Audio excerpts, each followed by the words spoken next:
Critic గారు గోపీచంద్ ఒక మంచి హీరో, మంచి ఫ్యామిలీ నుంచి వచ్చాడు, బాగా కష్టపడి పైకి వచ్చాడు. ఈ సినిమాలో అతని క్యారెక్టర్ గురించి ఏదైనా పాజిటివ్ గా మాట్లాడండి.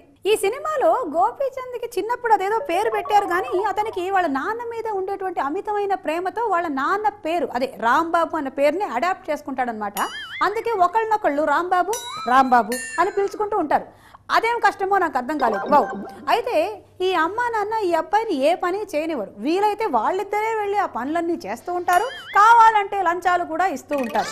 మరి మన హీరో చేసే పనేమిటి?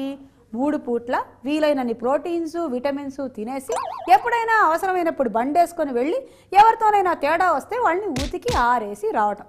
ఇది మన హీరో చేసేటువంటి పని. ఓకే, మరి ఈ క్యారెక్టర్ చేసినటువంటి గోపీచంద్ చాలా క్లియర్గా చాలా క్లీన్గా క్యారెక్టర్ చేశాడు. అతని మీద నాకు ఎలాంటి కంప్లైంట్స్ లేవు.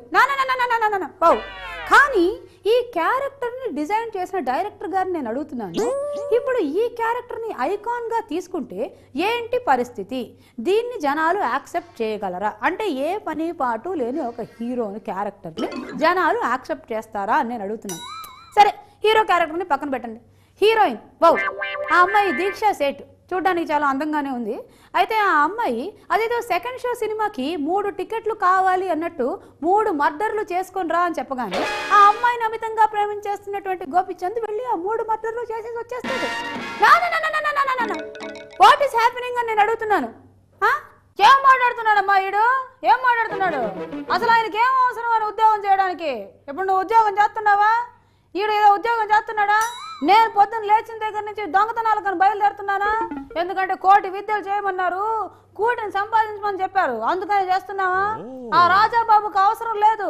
గోపీచంద్ వాళ్ళ అమ్మ నాన్న బోలెడని డబ్బులు సంపాదించారు, అందుకని అతను హాయిగా తింటారు, అక్కడే కూర్చుంటారు.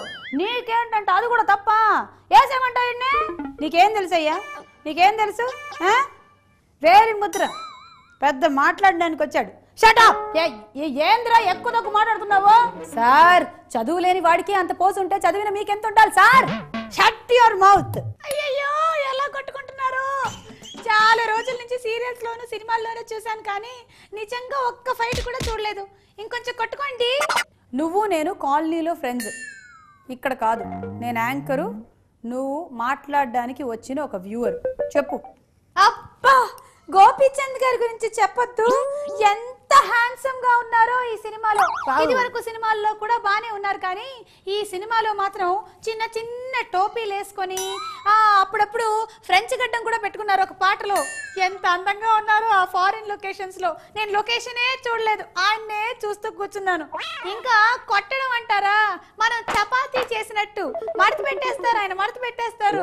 ఏం కొడతారో, ఆయన కొట్టినా నమ్మాలనిపిస్తుంది, అంత బాగా కొడతారు. అరే గోపీచంద్ మజాకా, 6 అడుగుల ఎత్తు, 3 అడుగుల వెడల్పు, 2 అడుగుల లోతు, మాస్తు మాస్ హీరో. చెప్పనా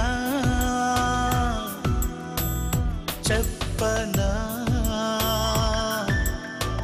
నాకన్నా ఇష్టం నువ్వని, నువ్వు లేక నేనే లేనని, మనసంటోంది నీ తోడు కావాలని, నీతో నిండు నూరేళ్ళు సాగాలని, ప్రాణమే నువ్వని. ఈ సినిమాకి రసూల్ ఎల్లోర్ కెమెరామెన్ అన్నట్టు. ఆయన అంటే ఎవరు? మన టాలీవుడ్లో టాప్ 10 కెమెరామెన్లలో ఒకరన్నట్టు. క్రిటిక్ గారు వాంటెడ్కి మంచి టెక్నీషియన్ టీం ఉందండి. లైక్ కెమెరా రసూల్ ఎల్లూర్ గారు, అలాగే డైరెక్టర్ BVS రవి గారు, మ్యూజిక్ ఏమో చక్రి గారు, ఇక స్టార్ కాస్ట్ కూడా చాలా బాగుంది. ఇందులో ఎంతో మంది హేమా హేమీలు ఉన్నారు. వాళ్ళ గురించి మీరేమంటారు? 1 మినిట్, ఐ ఆబ్జెక్ట్. హేమ చేయలేదు, హేమి కూడా చేయలేదు. నాజర్ గారు, ప్రకాష్ రాజ్ గారు, బ్రహ్మానందం గారు, రఘుబాబు గారు వాళ్ళు చేశారు. మరి మీరేమంటారు? సాధారణంగా ఒక డైరెక్టర్కి ఆయన రాసుకున్నటువంటి స్క్రిప్ట్ మైండ్లో నుంచి కాగితానికి, కాగితంలో నుంచి సెల్యులాయిడ్కి వెళ్తూ ఉంటుంది కదా. అయితే ఈ వెళ్ళే ప్రాసెస్లో కొంచెం రవి గారు ఎక్కడో లింకులు మిస్ చేశారేమో అని నాకు అనిపిస్తుంది. ఎందుకంటే జనరలీ ఈ సినిమా స్టోరీ ఒక రొటీన్ రివెంజ్ స్టోరీ. రివెంజ్ అంటే మామూలుగా సినిమాల్లో ఎలా ఉంటుంది? హీరోకి విలన్ మీద రివెంజ్ ఉంటుంది. కానీ ఈ సినిమాలో హీరోయిన్కి విలన్ మీద రివెంజ్ ఉంది. అయితే తను 3 సినిమా టికెట్లు అదే 3 మర్డర్లు చేసి రమ్మని చెప్పి అడగగానే మన హీరో వెళ్ళి చేసేసి వచ్చేస్తాడు. అయితే డైరెక్ట్ కనెక్షన్ ఇక్కడ హీరోకి విలన్కి ఉందా అని నేను అడిగితే నా డైరెక్ట్ కనెక్షన్ లేదు. హీరోయిన్కి విలన్కి కనెక్షన్ ఉంది, హీరోయిన్కి హీరోకి కనెక్షన్ ఉంది. కాబట్టి హీరోని అడిగేసరికి హీరో వెళ్ళి విలన్ని అటాక్ చేశాడు. అంటే మన ప్రకాష్ రాజ్ గారికి గోపీచంద్ గారికి డైరెక్ట్గా వైరం ఏమీ లేదన్నమాట. దాంతో నేను కనెక్ట్ అవ్వలేకపోయానమ్మా. చెప్పండి సార్, చెప్పండి. నా అలాగే ఈ సినిమాలో చాలా కాలం తర్వాత ప్రకాష్ రాజ్ గారు రొటీన్గా కనిపించారు. Kittu madam, Prakash Raj character routine అంటున్నాడు, నువ్వేమంటావు? అరే ఏంది ప్రకాష్ రాజ్ నీకు రొటీన్గా కొట్టినాడా? అరే ఇందులో ఆయనది చాలా పవర్ఫుల్ రోల్. బ్రహ్మానందం గారు కూడా రొటీన్ గానే కనిపించారు. సుజీ, బ్రహ్మానందం రొటీన్ అంట, నువ్వు వేసుకో. బ్రహ్మానందం గారి కామెడీ కూడా మీకు రొటీన్ గానే అనిపించిందా? అయ్యో క్రిటిక్ గారు, అసలు బ్రహ్మానందం గారి క్యారెక్టర్ ఎంత బాగుందని. ఆయన ఈ జయసుధా చంద్రమోహన్ వాళ్ళ ఇంటి పక్కింట్లోనే ఉంటారా, కానీ ఆయన పొద్దున్న అక్కడ లేస్తారు, పేపర్ ఇక్కడ చదువుతారు, హెడ్లైన్స్ అక్కడ చూస్తారు, మిగిలిన వార్తలన్నీ ఇక్కడ వింటారు, కాఫీ అక్కడ తాగుతారు, టిఫిన్లన్నీ ఇక్కడ చేస్తారు. అంత చనువు అనమాట ఆయనకు ఆ ఇంట్లో. గోపీచంద్తో కూడా అదే చనువుతో ఎందుకయ్యా ఊరికే ఖాళీగా ఉంటావు, నాలాగా ఏదైనా పని చేసుకోవచ్చు కదా అని చెప్తూనే ఉంటారు. ఇకపోతే పోకిరి సినిమాలో బ్రహ్మానందం గారి వెనకాలే బాబా అని ఆలీను వేణుమాధవ్ తగులుకున్నట్టే ఈ సినిమాలో కూడా సెక్యూరిటీ గార్డులమని రఘుబాబును దువ్వాసి మోహన్ వాళ్ళ గ్యాంగ్ వచ్చేస్తారనమాట. ఇక వాళ్ళ సెక్యూరిటీ అంటే చూసుకోండి, బ్రహ్మానందం గారు బాత్రూమ్కి వెళ్ళినా సెక్యూరిటీ, ఆయన లంచం తీసుకున్న సెక్యూరిటీ, ఆఖరికి ఆయన పడుకున్న మంచం కింద సెక్యూరిటీ. ఏం నవ్వించారని. నీ పేరేంటి రాంబాబు? కట్టదగ్గటం కాదు, రబ్బర్ బ్యాండ్ దగ్గర ఎవరు ఉద్యోగం పెట్టింది నేనే అంకుల్. ఆ కొడుకు ఎంత ఎడ్యుకేటెడ్ అయిపోయాడో చూడు. ఈ కత్తి లాంటి కత్తి ఎవరు? స్వర్గం చూపిస్తా. ఒరే దరిద్రులారా, మీరు నా చుట్టూ పోగేసరికి నా చిప్పు చిరిగిపోయేటట్టుందిరా. మీ అబ్బాయిని కొంచెం అదుపులో పెట్టుకోండి. రేపటి నుంచి available at your door steps.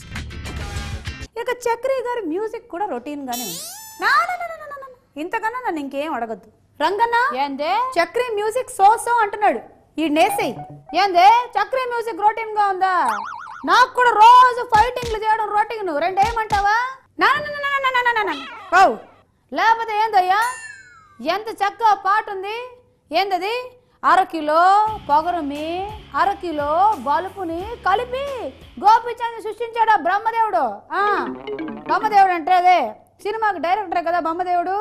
బొమ్మదేవుడు ఎంత బాగా తీసి ఎంత బాగా ఆయన మ్యూజిక్ కడితే నీకు రొటీన్ అంటావా? ఏమంటావు? రెండో చొక్కా విప్పానంటే లోపల బొక్కలు బనియన్ ఉంటుంది, బొక్కలు ఇరగదీస్తాను బిడ్డ. ఏమనుకుంటున్నావు?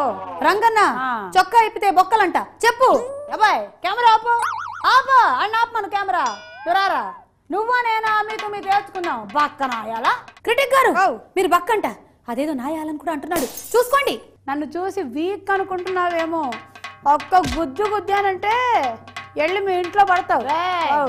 రంగన్న నువ్వు చూడకు, వేసేయి. రే ఆపు నీ డయ్యటి మైకెందుకు? చూసుకోండి. రే సాయంత్రం ప్రెస్ క్లబ్ కి రారా, నువ్వో నేనా చూసుకుందాము. అయిపోయారా నువ్వు? అయిపోయా. సుజీ నువ్వు కూడా కావాలంటే ఇంటర్ఫియర్ అవ్వు. ఇదిగో మీ గొడవల్లోకి నన్ను లాగొద్దు.